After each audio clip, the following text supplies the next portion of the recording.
ಒಂದು ದುರ್ದೈವದ ಸಂಗತಿ ಈ ರಾಜ್ಯದಲ್ಲಿ ಅನೇಕ ವರ್ಷಗಳಿಂದ ನಡೀತಾ ಇದೆ.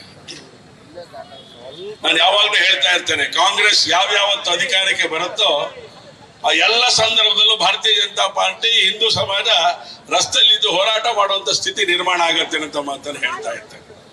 ಬಹಳ ನೋವಿನ ಸಂಗತಿ.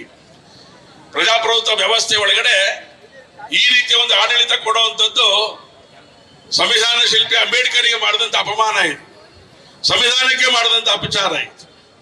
ಹೀಗೆ ಮಾಡುವಂತ ಕೆಲಸವನ್ನ ಕಾಂಗ್ರೆಸ್ ಮಾಡ್ತಾನೆ ಬಂದಿದೆ, ಬಹಳಷ್ಟು ವರ್ಷಗಳಿಂದ ಮಾಡ್ತಾ ಬಂದಿದೆ. ಆದ್ರೆ ಹಿಂದೂ ಸಮಾಜ ಯಾವತ್ತೂ ಕೂಡ ಅತ್ಯಂತ ಸಹನೆಯಿಂದ ಪ್ರದರ್ಶನ ಮಾಡ್ತಾ ಇದೆ. ಸಹನೆಯನ್ನ ದೌರ್ಬಲ್ಯ ಅನ್ಕೊಂಡು ಅನೇಕರು ಅದರ ದುರ್ಬಳಕೆಯನ್ನ ಮಾಡ್ಕೊಳ್ತಾ ಇದ್ದಾರೆ. ಸಹನೆ ದೌರ್ಬಲ್ಯ ಅಲ್ಲ, ಸಹನೆಯ ತಾಕತ್ತನ್ನ ಅಕಸ್ಮಾತ್ ತೋರಿಸ್ಬೇಕು ಅಂತ ಹಿಂದೂ ಸಮಾಜ ನಿರ್ಧಾರ ಮಾಡಿದ್ರೆ ಅದರ ಪರಿಸ್ಥಿತಿನೂ ಕೂಡ ಬೇರೆ ಆಗತ್ತೆ.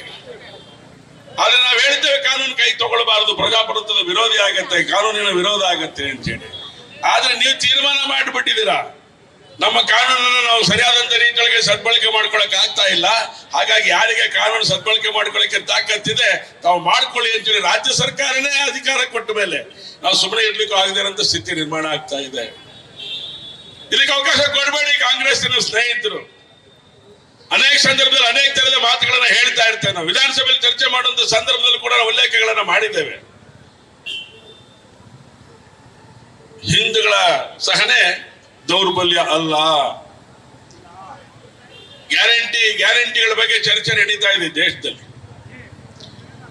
ಮೋದಿ ಗ್ಯಾರಂಟಿ ಒಂದ್ ಕಡೆ ಅಂದ್ರೆ ದೇಶದ ಸುರಕ್ಷತೆ, ಹೆಣ್ಣು ಮಕ್ಕಳ ಸುರಕ್ಷತೆ, ದೇಶದ ನಾಗರಿಕರ ಸುರಕ್ಷತೆ, ಇದ್ರ ಬಗ್ಗೆ ನಾವು ವ್ಯವಸ್ಥಿತವಾದಂತ ಗ್ಯಾರಂಟಿನ ಕೊಡ್ತೇವೆ. ಈ ಗ್ಯಾರಂಟಿ ಬಗ್ಗೆ ಯಾರು ಕೂಡ ಅನುಮಾನ ಮಾಡುವಂತ ಅವಶ್ಯಕತೆ ಇಲ್ಲ. ಮೋದಿ ಈ ದೇಶದ ಗ್ಯಾರಂಟಿ ಅತ್ಯಂತ ಹೆಮ್ಮೆಯಿಂದ ಹೇಳ್ತೇವೆ ನಾವು. ಭಯೋತ್ಪಾದಕರ ಹಾವಳಿಯನ್ನ ಹುಟ್ಟಡಗಿಸಿದ್ದು ಮೋದಿ ಸರ್ಕಾರ, ಭಾರತೀಯ ಜನತಾ ಪಾರ್ಟಿಯ ನೇತೃತ್ವದ ಸರ್ಕಾರ.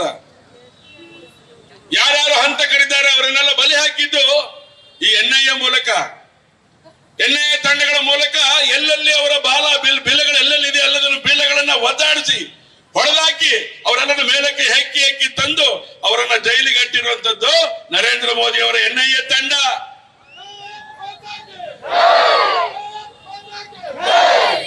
ಕೆಫೆಗೆ ಬಾಂಬ್ ಹಾಕಿದಂತ ಸಂದರ್ಭದಲ್ಲಿ ನಾವು ಮಾತನಾಡಿದ್ವಿ. ನಾವು ಕೆಫೆಗೆ ಬಾಂಬ್ ಹಾಕಿದಾಗ ನಾವು ಹೇಳಿದ್ವಿ, ಶಿವಮೊಗ್ಗ ಜಿಲ್ಲೆ ಇರ್ಬೋದು, ರಾಜ್ಯ ಇರ್ಬೋದು, ಭಯೋತ್ಪಾದಕರ ತಾಣಗಳಾಗ್ತಾ ಇದೆ, ಭಯೋತ್ಪಾದಕರ ಹುಟ್ಟನ್ನು ಅಡಗಿಸಬೇಕು ಅನ್ನೋ ಮಾತನ್ನ ಹೇಳಿದ್ವಿ.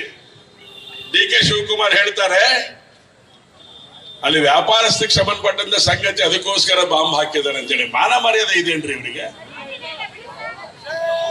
ವ್ಯಾಪಾರಕ್ಕೂ ದುಡ್ಡಿನ ವ್ಯವಹಾರಕ್ಕೂ ಏನ್ ಸಂಬಂಧ ಇದು ಬಾಂಬ್ ಹಾಕೋದು? ಕರ್ನಾಟಕ ರಾಜ್ಯದ ಕಾಂಗ್ರೆಸ್ಸಿನ ಸರ್ಕಾರ ಒಂದು ಹೋಟೆಲ್ಗೆ ಹೋಗಿ ತಾಯಂದ್ರು, ಮಕ್ಕಳು, ಮನೆ, ಕುಟುಂಬ ಹೋಗಿ ಒಂದು ಅರ್ಧ ಟೀ ಕುಡ್ಕೊಂಡ್ ಬರ್ಲಿಕ್ಕೆ ವ್ಯವಸ್ಥೆ ಸರಿಯಾಗಿದೆಯಾ? ರಕ್ಷಣೆ ಇದೆಯಾ?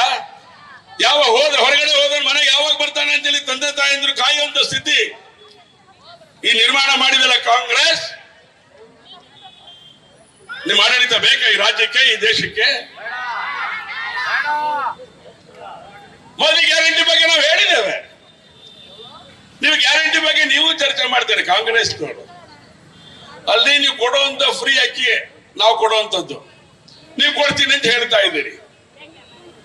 ಅದನ್ನ ತಗೊಂಬರಕ್ಕೆ ಹೋಗ್ಲಿಕ್ಕೆ ಮೋದಿ ಕೊಟ್ಟಂತ ಅಕ್ಕಿಯನ್ನು ತಗೊಂಡ್ಬಂದು ಹೋಗ್ಲಿಕ್ಕೆ ರಕ್ಷಣೆ ಇದೆಯಾ? ಇವತ್ತು ಮಹಿಳೆಯರಿಗೆ ರಕ್ಷಣೆ ಕೊಟ್ಟಿದ್ದೀರಾ ಕಾಂಗ್ರೆಸ್ನವರು?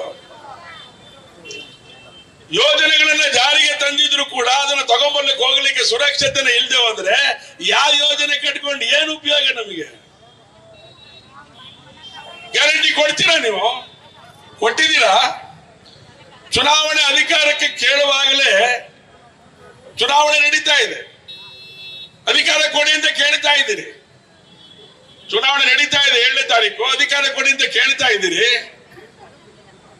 ಕೊಲೆ, ದಬ್ಬಾಳಿಕೆ, ಸುಲಿಗೆ, ಅತ್ಯಾಚಾರ ಇದೆಲ್ಲದೂ ಕೂಡ ನಿಲ್ಲಿಸ್ಲಿಕ್ಕೆ ತಾಕತ್ತಿಲ್ಲದೆ ಇರುವಂತ ಕಾಂಗ್ರೆಸ್ ಮತ್ತೊಮ್ಮೆ ಅಧಿಕಾರಕ್ಕೆ ಕೊಡ್ತಾರ? ಜನ ಕೊಡ್ಬೇಕಾ ನಿಮಗೆ? ರಕ್ಷಣೆ ಕೊಡ್ತೀನಿ ಅಂತ ಏನು ಗ್ಯಾರಂಟಿ? ಆ ಗ್ಯಾರಂಟಿ ಬಗ್ಗೆ ಉಲ್ಲೇಖ ಮಾಡಿ ಮಾತಾಡಿ ನೋಡ. ನಿಮಗೆ ತಾಕತ್ತಿದೆ ಕಾಂಗ್ರೆಸ್ನವರಿಗೆ, ಭಾರತೀಯ ಜನತಾ ಪಾರ್ಟಿಗೆ ತಾಕತ್ತಿದೆ ಇವತ್ತು.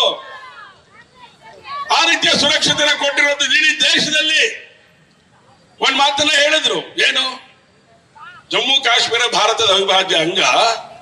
ಆ ಅವಿಭಾಜ್ಯ ಅಂಗದಲ್ಲಿ ಲಾಲ್ ಚೌಕದಲ್ಲಿ ಬಂದು ರಾಷ್ಟ್ರಧ್ವಜ ಹಾರಿಸಿದ್ರೆ ಯಾರು ಹಾರಿಸ್ರಿ ನೋಡೋಣ ಅಂತ ಹೇಳಿದ್ರು. ಹಾರಿಸಿದ್ ಯಾರು? ಭಾರತೀಯ ಜನತಾ ಪಾರ್ಟಿಯ ರಾಷ್ಟ್ರ ಭಕ್ತರು, ಭಾರತೀಯ ಜನತಾ ಪಾರ್ಟಿಯ ದೇಶಭಕ್ತರು, ಭಾರತೀಯ ಜನತಾ ಪಾರ್ಟಿಯ ಕಾರ್ಯಕರ್ತರ ಪಡೆ ರಾಷ್ಟ್ರಧ್ವಜನ ಹಾರಿಸಿ ಈ ದೇಶದ ಕೀರ್ತಿಯನ್ನು ಪತಾಕೆ ಏರಿಸಿದ್ದು ಭಾರತೀಯ ಜನತಾ ಪಾರ್ಟಿ. ಆ ಗುಂಡಿಗೆ ಎದೆ ಕೊಟ್ಟಂತದ್ದು ಭಾರತೀಯ ಜನತಾ ಪಾರ್ಟಿಯ ಯುವಕರು ಕಣ್ರಿ. ಅಲ್ಲಿ ಕಾಶ್ಮೀರದೊಳಗಡೆ ಬಗ್ಗು ಬಡಿದು ಭಯೋತ್ಪಾದಕತೆಯನ್ನು ದೂರ ಮಾಡಿ, ಭಯೋತ್ಪಾದಕರನ್ನ ಹುಟ್ಟಡಗಿಸಿ ಅಲ್ಲಿ ರಾಷ್ಟ್ರಧ್ವಜವನ್ನ ಲಕ್ಷಾಂತರ ರಾಷ್ಟ್ರಧ್ವಜನ ಹಾರಾಡ್ಲಿಕ್ಕೆ ಮಾಡಿದ್ದು ಭಾರತೀಯ ಜನತಾ ಪಾರ್ಟಿಯ ಗಂಡನೆಯ ನಾಯಕ ನರೇಂದ್ರ ಮೋದಿ ಅವರ ನೇತೃತ್ವದಲ್ಲಿ ಆಗಿದ್ದು. ಆರ್ಟಿಕಲ್ 370 ತಗುಲ ಪರಿಣಾಮ ನಮಗೆ ಗೊತ್ತಿದೆ ಗ್ಯಾರಂಟಿ ಏನ್ ಕೊಡಬೇಕು ಅಂತ ಹೇಳಿ. ಆ ಗ್ಯಾರಂಟಿ ಕೊಟ್ಟಿದ್ದೇವೆ. ರಾಷ್ಟ್ರಕ್ಕೆ ಅಪಮಾನ ಮಾಡುವಂತರನ್ನ ಬಿಡೋದಿಲ್ಲ ಅಂತ ಹೇಳಿದ್ದೇವೆ. ಹೆಣ್ಣು ಮಕ್ಕಳಿಗೆ ಅಪಮಾನ ಮಾಡುವಂತರನ್ನ ಬಿಡೋದಿಲ್ಲ ಅಂತ ಹೇಳಿದ್ದೇವೆ. ಸೊ ಹೀಗೆ ನಾವು ಗ್ಯಾರಂಟಿಯನ್ನ ನಾವು ಕೊಟ್ಟಿದ್ದೇವೆ. ಹಾಗಾಗಿ ಭಾರತೀಯ ಜನತಾ ಪಾರ್ಟಿ ಅಧಿಕಾರಕ್ಕೆ ಮತ್ತೊಮ್ಮೆ ಮೋದಿ ಸರ್ಕಾರ ಬರೋದ್ರೊಳಗಡೆ ಎರಡು ಮಾತಿಲ್ಲ, ಅನುಮಾನ ಇಲ್ಲ. ಮತ್ತೊಮ್ಮೆ ಮತ್ತೊಮ್ಮೆ ಮತ್ತೊಮ್ಮೆ ಯಾವುದಕ್ಕೂ ಗ್ಯಾರಂಟಿ ಕೊಡದಿರಂತ ಕಾಂಗ್ರೆಸ್ ನಿರ್ನಾಮ ಮಾಡುವಂತದ್ದೇ ಭಾರತೀಯ ಜನತಾ ಪಾರ್ಟಿಯ ಇವತ್ತಿನ ಗುರಿ. ಒಂದೇ ಒಂದು ಗುರಿ ಅಂತ ಹೇಳಿದ್ರೆ ಕಾಂಗ್ರೆಸ್ ಅನ್ನ ಈ ದೇಶದಿಂದ ಹೊರಗಡೆ ಓಡಿಸುವಂತ ಕೆಲಸ. ಯಾಕೆಂದ್ರೆ ನಮ್ಮ ದೇಶದಲ್ಲ ಕಾಂಗ್ರೆಸ್, ಕಟ್ಟದಂತ ಕಾಂಗ್ರೆಸ್ ಅದು, ವಿದೇಶಿಗೆ ಕಟ್ಟದಂತ ಕಾಂಗ್ರೆಸ್ ಅದು. ಹಾಗಾಗಿ ಆ ಕಾಂಗ್ರೆಸ್ ಎಲ್ಲಿರ್ಬೇಕು? ಬೇರೆ ದೇಶದಲ್ಲಿ ಇರ್ಬೇಕು. ಎಲ್ಲಿರ್ಬೇಕು? ಯಾರನ್ನ ಗಡಿಪಾರು ಮಾಡಬೇಕು? ಯಾರನ್ನ ಗಡಿಪಾರು ಮಾಡಬೇಕು? ಹಿಂದೂ ಹೋರಾಟಗಾರರನ್ನ ಗಡಿಪಾರು ಮಾಡೋದಲ್ಲ, ಕಾಂಗ್ರೆಸ್ನ ಗಡಿಪಾರು ಮಾಡುವಂತ ಕೆಲಸವನ್ನ ನಾವು ಮಾಡಬೇಕು ಅನ್ನೋ ವಿನಂತಿಗೋಸ್ಕರ ಇವತ್ತು ಹೋರಾಟ ಮಾಡ್ತಾ ಇದ್ದೇವೆ. ಈ ಹೋರಾಟದಲ್ಲಿ ಪಾಲ್ಗೊಂಡಿರುವಂತ ತಮ್ಮಲ್ಲಿ ವಂಚಿ. ನ್ಯೂಸ್ ಫಸ್ಟ್ ನಿರ್ಭೀತಿಯಿಂದ ನಿಮ್ಮ ಪರವಾಗಿ.